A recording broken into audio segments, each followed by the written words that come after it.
പറഞ്ഞു ചിറ്റപ്പനാണ്, ഭാര്യ പുറത്താണ്, ആ ഭാര്യയുടെ പുറത്തുള്ള ഇതുകൊണ്ടാണ് ഇയാൾ ഇത് ചെയ്യുന്ന, ഭക്ഷണം ഉണ്ടാക്കും, പുള്ളിക്കാരന് വേറെ പരിപാടിയൊന്നും ഇല്ല. അങ്ങനെ പറഞ്ഞ് അങ്ങനെ ആ ക്യാരക്ടറെ കുറിച്ച് പറഞ്ഞ് ഇത് ചെയ്തിട്ട് ഞാൻ ഓൾറെഡി എൻ്റെ മൈൻഡിൽ ഒരു സംഭവമായി. അപ്പം ഞാൻ ഇങ്ങനെ പറഞ്ഞാൽ മതിയോ? അപ്പോൾ അവർ പറയും ഇങ്ങനെ മതി എന്ന് പറഞ്ഞിട്ട് അങ്ങനെ പറഞ്ഞ് വളരെ ഡയലോഗ്സ് കുറച്ച് എനിക്ക് വിട്ടു തന്ന ഒരു ഇത്. പിന്നെ അതിനകത്ത് നമ്മൾ ഒരു സീനൊക്കെ എടുക്കുമ്പോൾ നമ്മൾ ഏത് ആർട്ടിസ്റ്റ് ആണെങ്കിൽ പോലും ഫസ്റ്റ് റോൾ ക്യാമറ ആക്ഷൻ എന്ന് പറയുമ്പോൾ ഉള്ളിൽ ചെറിയൊരു പേടി ഉണ്ടാവും, ഉറപ്പാ. ഇപ്പൊ നമുക്ക് തന്നെ പറഞ്ഞിട്ടുണ്ട്, എന്റെ ആദ്യ പല സിനിമകളിൽ ഒരു പുതിയ സിനിമകളിൽ അഭിനയിക്കുമ്പോൾ ഫസ്റ്റ് ആ സീൻ ചെയ്യുമ്പോൾ ഒരു ചെറിയ സ്റ്റാർട്ടിങ് ട്രബിൾ അല്ല, ഒരു എല്ലാ ആർട്ടിസ്റ്റുകൾക്കും ഉണ്ടാവുന്നതാ. അപ്പോ അങ്ങനെ ഇതിനകത്ത് അങ്ങനെ ആയിരുന്നില്ല. ചെന്നിട്ട് ദിലീഷും ഉണ്ട്, ഡയറക്ടറും ഉണ്ട്. അപ്പൊ ദിലീഷിന്റെ അസോസിയേറ്റ് ആണ് അതിന്റെ ഡയറക്ടർ. അപ്പോൾ എന്റെ സീനൊക്കെ ദിലീഷാണ് കൂടുതലും ചെയ്തത്. ചേട്ടാ റെഡിയല്ലേ ചേട്ടാ, എന്നാൽ നമുക്ക് നോക്കിയാലോ, എടുത്താലോ? അപ്പൊ ഞാൻ റെഡിയാണ്. അപ്പൊ ഫഹദ് ഉണ്ട് കോമ്പിനേഷൻ.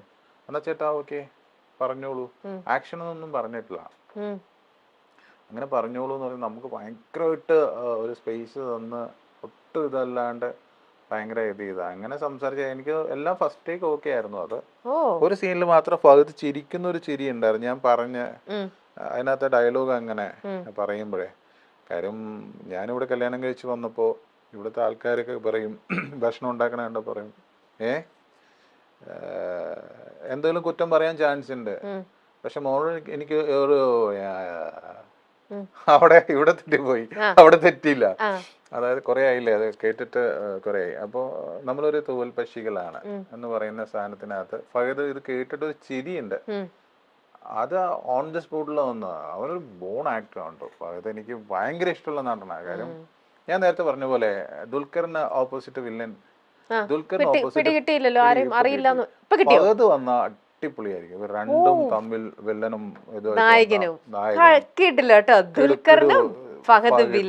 അങ്ങനെ ഒരു സിനിമ വരട്ടെ.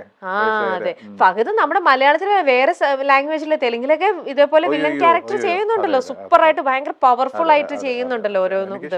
ഷാനു എന്നാണല്ലോ അതെ വിളിപ്പേര് എല്ലാരും വിളിക്കുന്നത്. എനിക്ക് അറിയാം, നല്ല സൗഹൃദമുണ്ട് ഇപ്പോഴും. ഞാൻ ഈ പറഞ്ഞ പോലെ ഫഹദ് അത്രയും വലിയൊരു ടോപ്പ് പൊസിഷനിലാണ് നിൽക്കണെങ്കിലും ഫഹദിനെ നമ്മളോടുള്ള ഒരു ഇഷ്ടം. അതുപോലെ ഞാൻ ദുൽഖറിന് ഇതുപോലെ ദുൽഖറിന്റെ ഒരു സിനിമ സെറ്റിൽ ചെന്നപ്പോ ദുൽഖർ എന്ന് എന്നെ കണ്ടപ്പോ ഞാൻ പ്രതീക്ഷിച്ചില്ല ദുൽഖർ എണീറ്റ് നിൽക്കും എന്നുള്ളത്. ഞാൻ പ്രതീക്ഷിച്ചില്ല. ദുൽഖർ എന്താ വെച്ചാൽ ഞാൻ മമ്മൂക്കയുടെ കൂടെ എത്രയോ വർഷങ്ങളായിട്ട് കൂടെ നടക്കുന്ന ഒരാള്. അത്രയും സിംപിൾസിറ്റിയാണ് ദുൽഖറും ഫഹദൊക്കെ ആണെങ്കിൽ, അത്രയും ഇഷ്ടമാണ്. അങ്ങനെ കിട്ടിയതാണ് കുമ്പളങ്ങി നൈറ്റ്സിലെ ചിറ്റപ്പൻ. ചിറ്റപ്പൻ ചില നോട്ടങ്ങൾക്ക് അതൊക്കെ യാദൃശ്ചികമായിട്ട് വന്നതാണ്. പക്ഷെ അതൊക്കെ ഭയങ്കരമായിട്ട് എല്ലാവർക്കും ഇഷ്ടമായ ക്യാരക്ടറിനോട് ഭയങ്കര ഇഷ്ടം, ഒരു സിമ്പതി തോന്നി. നല്ലൊരു ടേൺ ആ ക്യാരക്ടറിന്റെ ഷമ്മിയുടെ ഒരു ഇത് മാറുന്നത് അതിലാണ്. അതെ അതെ. ശരി, ഇനി നമുക്ക് അടുത്തത് നമ്മൾ പക്കത്തിലേക്ക് പോകുന്നു. രണ്ടാമത്തെ പക്കമാണ് ഒരു കോമഡി പാട്ട് പാടണം. കോമഡി പാട്ട്? യെസ്, പാടിക്കോളൂ. കേളടി നിന്നെ ഞാൻ കെട്ടുന്ന കാലം നൂറിന്റെ നോട്ടു കൊണ്ടാറാട്ട്, കെട്ടിയില്ലെങ്കിലോ കണ്ണീരിലാണ് എന്റെ നീരാട്ട്. അതിനേക്കാൾ വലിയ കോമഡി പാട്ടുകളില്ല. പെട്ടെന്ന് പാട്ട് വന്നല്ലോ. എന്തുകൊണ്ട് ഈ പാട്ട് റീന ചേച്ചിയുടെ അടുത്ത് ഇടയ്ക്കിടയ്ക്ക് പാട്ട് പാടാറുണ്ടോ? ഇല്ല, അതങ്ങനെ ആകസ്മികമായിട്ട് പെട്ടെന്ന് വന്ന പാട്ടാണ്. എത്ര വർഷം പഴയ പാട്ട് അത്. നല്ല രസമുള്ള ഒരു, കേൾക്കാനും അതിന്റെ മ്യൂസിക്കും ബീറ്റൊക്കെ കേൾക്കാൻ നല്ല രസമുള്ള ഒരു പാട്ടാണ്. ഓക്കെ ശരി, ഇനി അടുത്ത ചക്കം. റിയൽ ലൈഫിൽ ഞാൻ വളരെ റൊമാൻറ്റിക് ആണ്. 100%. ഞാൻ ഈ താടിയും ഇതൊക്കെ മാത്രമേ ഉള്ളൂ. ഞാൻ 100% റൊമാൻറ്റിക് ആണ്. എനിക്ക് ഇത്രയും പ്രായം ഉണ്ടെന്ന് ഞാൻ എന്റെ മനസ്സിൽ ഞാൻ ഇത് ചെയ്തിട്ടില്ല. എന്താ പറയാ, അങ്ങനെ തന്നെയാണ്. ആണോ? അപ്പൊ ചേച്ചിയോ? തീർച്ചയായിട്ടും ചേച്ചിയാണോ? ചേച്ചിയാണോ ചേട്ടനാണോ കൂടുതൽ റൊമാൻറ്റിക്? കുറച്ചുകൂടെ കൂടുതൽ റൊമാൻറ്റിക് ഞാൻ തന്നെയാണ്. തീർച്ചയായിട്ടും.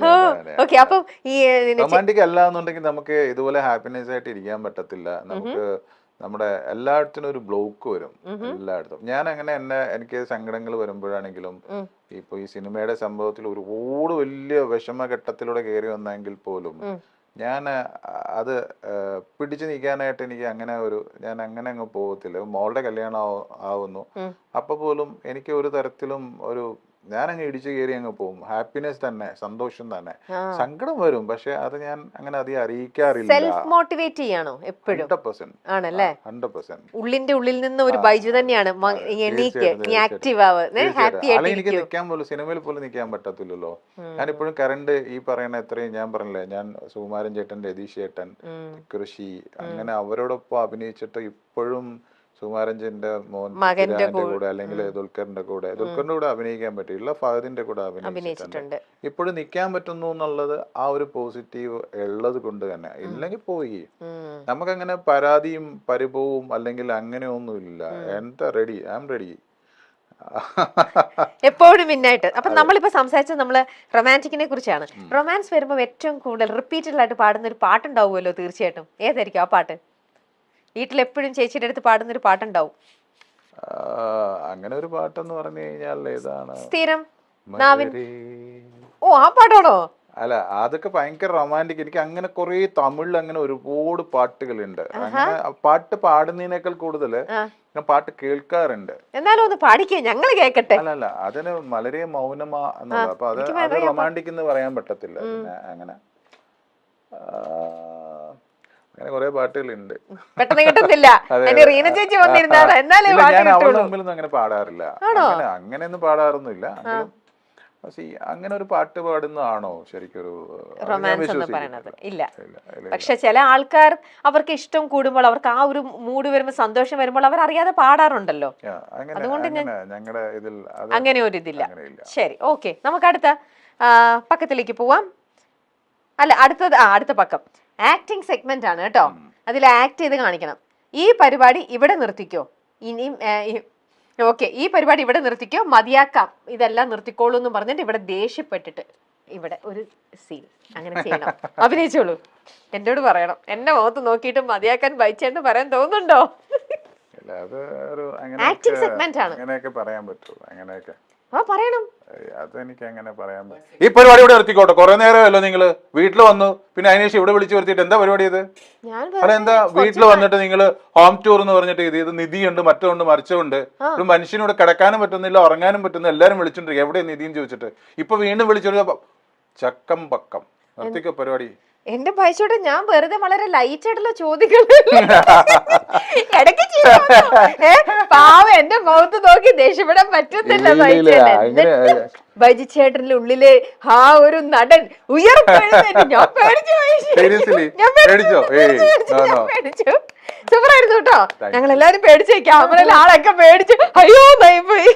ശരിക്കും സൂപ്പർ അഭിനയം. അപ്പൊ ദേ ബൈച്ചേട്ടൻ ഇനി ഇതൊക്കെ കണ്ടിട്ട് വേണം ഓരോരുത്തരും വിളിക്കാൻ. വ്യാജ CD വിൽക്കുന്നവരെ എവിടെ കണ്ടാലും ശാരീരികമായി കൈകാര്യം ചെയ്യുമെന്ന് മുന്നേ പറഞ്ഞിട്ടുണ്ട്. Yes Ramya, no Ramya? Yes Ramya. Yes. ഞാൻ സിനിമയെ സംബന്ധിച്ച് ഞാൻ പറഞ്ഞില്ലേ, ഞാൻ 100% എനിക്ക് എല്ലാം എൻ്റെ ഉള്ളിലും ബ്ലഡും ഒക്കെ സിനിമയാണ്. സിനിമ കഴിഞ്ഞിട്ടേ എന്തോ ഉള്ളൂ എന്ന് വിശ്വസിക്കുന്ന ഒരാളാണ്. അപ്പൊ ഞാൻ സിനിമയുടെ എല്ലാ സ്ഥലങ്ങളിലും, പ്രൊഡ്യൂസർ ആണെങ്കിലും തിയേറ്ററില്, അല്ലെങ്കിൽ കൂടുതൽ പ്രൊഡ്യൂസർമാരായിട്ട് ഞാൻ അഭിനയിച്ച സിനിമകളിൽ ഏറ്റവും കൂടുതൽ ചങ്ങാത്തം ഉണ്ടാക്കുന്നത് ഞാൻ പ്രൊഡ്യൂസർമാരായിട്ടാണ്. അപ്പൊ എനിക്ക് അത്രയും ബന്ധമുണ്ട്. ഇവരുടെ നല്ല വശങ്ങളും കണ്ടിട്ടുണ്ട്, താഴെ പോയവരെയും ഞാൻ കണ്ടിട്ടുണ്ട്. എനിക്ക് ഒരുപാട് അനുഭവങ്ങൾ ദൈവം എന്നെ കാണിച്ചു തന്നിട്ടുണ്ട്. അപ്പൊ എനിക്ക് കൂടുതൽ ഒരു സിനിമയെ കാശ് മുടക്കുന്നവരോട്, അല്ലെങ്കിൽ സിനിമ ഒരു നല്ല സിനിമയെ തകർക്കുന്ന എന്താണെങ്കിൽ പോലും എതിർക്കും. പണ്ട് ഇതുപോലെ തിയേറ്ററിൽ നമ്മൾ ക്യാമറയായിട്ടൊക്കെ കയറി ഷൂട്ട് ചെയ്യുന്നവരെയൊക്കെ നല്ല പിടിച്ചിട്ട് അത്യാവശ്യം അവരെ ഇനി ചെയ്യാൻ പറ്റാത്ത രീതിയിൽ പല കാര്യവും ചെയ്തിട്ടുണ്ട്, കേസ് കൊടുത്തിട്ടുണ്ട്. ഒരു സിനിമ ഇതുപോലെ ഏതോ ഒരു വലിയ സിനിമയാണ്, സിനിമ ഓർക്കുന്നില്ല. അങ്ങനെ ഞാൻ തിയേറ്ററിൽ നിന്ന് വരുന്നു, റെയിൽവേ ബ്ലോക്കായി, എഴുപന്നയിൽ ബ്ലോക്കായി കഴിഞ്ഞപ്പോൾ ഞാൻ കാർ ഓടിച്ചുകൊണ്ട് വരിക. ഇവൻ അറിയാണ്ട് എൻ്റെ തന്നെ കൊണ്ടുവന്നിട്ട് അന്ന് കളിക്കുന്ന സിനിമയാണ് അവിടെ തിയേറ്ററിൽ, നമ്മുടെ തിയേറ്ററിൽ കളിക്കുന്നുണ്ട്. ഞാൻ ചോദിച്ചു, ഏതാ ചേട്ടാ? ഇവിടെ കളിച്ചോണ്ടിരിക്കുന്ന സിനിമയാണ്, ഷാനിയിൽ കളിച്ചോണ്ടിരിക്കുന്ന സിനിമയാണെന്ന് പറഞ്ഞ് എൻ്റെ കയ്യിൽ കൊണ്ടു തന്നു. ഷാനിയിലാണോ എഴുപന്നയിലാണോ എന്ന് ഓർമ്മയില്ല, രണ്ട് തിയേറ്ററാണ് ഞങ്ങൾക്ക് കൊണ്ടു തന്നു. ഇവൻ കണ്ടു കഴിഞ്ഞപ്പോഴാണ് ഞാനാന്ന് മനസ്സിലായത്. ഞാൻ അവനപ്പോൾ ഒരു ഫുൾ CD ഒരുപാട് പേരുണ്ട്. അപ്പോൾ ആരോ പറഞ്ഞത് ആ പുള്ളിക്കാരനെ കൊണ്ട് കൊടുക്കുന്നു പറഞ്ഞിട്ട് ഇവന് ഇതേക്കാൻ വേണ്ടി എൻ്റെ കൊണ്ട് തന്നു. ഞാനിത് ഏത് സിനിമയാണെന്ന് ഇവിടെ ഓടിക്കൊണ്ടിരിക്കുന്ന സിനിമയാണ്, എന്തിനാ അവിടെ പോയി സിനിമ കാണാൻ പറഞ്ഞു. ഞാൻ വണ്ടി അവിടെ നിർത്തിയിട്ട് അപ്പോൾ ഗേറ്റ് തുറന്നു, വണ്ടി ചെയ്തിട്ട് ഇത് ബാക്കിയുള്ള എല്ലാം പിടിക്കണമല്ലോ. ഓടി ഇവനടുത്ത് ഓടി, റെയിൽവേ ക്രോസ് ഒക്കെ ചാടി ഓടി ഇവനെ പിടിച്ചു. ഞാൻ പിടിച്ചിട്ട് ഞാൻ ആരോ പോലീസിൽ കൊണ്ടുവന്നിട്ട് ഇവനെ കയ്യോടെ കൊണ്ടുവന്നിട്ട് ഞാൻ അവിടെ കേസാക്കിയിട്ട് പ്രൊഡ്യൂസറുടെ അസോസിയേഷനിൽ വിളിച്ചിട്ട് അവർ വന്നു. അങ്ങനെയുള്ള ആൾക്കാരൊക്കെ പിടിച്ചിട്ടുണ്ട് സിനിമയെ നശിപ്പിക്കാൻ നടക്കുന്നത്. പക്ഷേ ഇന്നിപ്പോൾ ഈ ഞാൻ വിശേഷം എന്ന് പറഞ്ഞ സിനിമ എന്നെ കാൻഡയിലുള്ള ഒരാൾ കണ്ടിട്ട് വിളിച്ചു, ഗംഭീര സിനിമയാണ് ചേട്ടാ, ഞങ്ങള് സിനിമ ഇത് ടി വിയിൽ ഇപ്പോൾ കണ്ടുള്ളൂ, ഏതൊരു ആപ്പിന്റെ പേര് പറഞ്ഞു. അപ്പോൾ നല്ല സിനിമകൾ അതിൻ്റെ ഒരു കഷ്ടപ്പാട് അറിയില്ല. കാര്യം പെട്ടുപോയാൽ പോകുന്ന പ്രൊഡ്യൂസേഴ്സ് മാത്രമാണ്, അല്ലെങ്കിൽ ഒരു ഡയറക്ടറിന്റെ വലിയ സ്വപ്നമാണ്. അത് മാറണം. വില്ലൻ വേഷങ്ങളിലൂടെ തിളങ്ങി പിന്നീട് പോസിറ്റീവ് കഥാപാത്രങ്ങളെ മനോഹരമാക്കിയ താരമാണ് ബൈജു എഴുപുന്ന.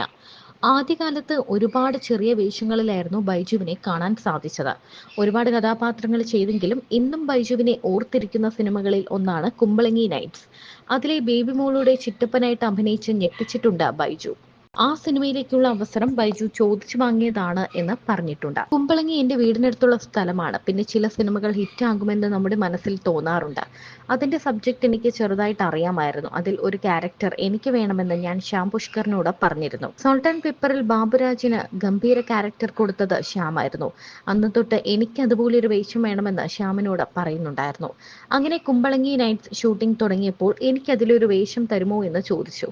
കുറച്ച് ദിവസത്തിന് ശേഷം നല്ലൊരു വേഷമുണ്ടെന്ന് പറഞ്ഞ് ശ്യാം വിളിച്ചു. ബൈജു എഴുപുന്ന പറയുന്നു, സ്ക്രിപ്റ്റിൽ ആ സീനിൽ ഡയലോഗ്സ് ഒന്നുമില്ല, നമ്മൾ ഒരേ തൂവൽ പക്ഷികൾ എന്ന് മാത്രമായിരുന്നു ശ്യാം എഴുതിയത്. സിറ്റുവേഷൻ പറഞ്ഞു തന്നിട്ട് ബൈജുവിനോട് ഇഷ്ടമുള്ള ഡയലോഗ് പറയാനായിരുന്നു ശ്യാം ആവശ്യപ്പെട്ടത്. ഈ സിനിമയിൽ തന്റേതായ ഒരു സ്പേസിലാണ് കഥാപാത്രത്തെ അവതരിപ്പിച്ചത്. ഡയലോഗ് സ്വന്തമായി പറയാൻ എനിക്ക് സ്വാതന്ത്ര്യം തന്ന മറ്റൊരു സിനിമ ഉണ്ടാവില്ല. അതിൽ ഞാനൊരു ഡയലോഗ് പറയുമ്പോൾ ഫഹദ് ചിരിക്കുന്ന ഒരു ഷോട്ടുണ്ട്. അത് ശരിക്കും സ്പോട്ടിൽ വന്നതാണ്. അവൻ ശരിക്കും ഒരു ബോൺ ആക്ടറാണ്. ദുൽഖർ നായകനായി ഫഹദ് വില്ലനായി എത്തുന്ന സിനിമ വരണമെന്ന് ഒരുപാട് ആഗ്രഹമുണ്ട്.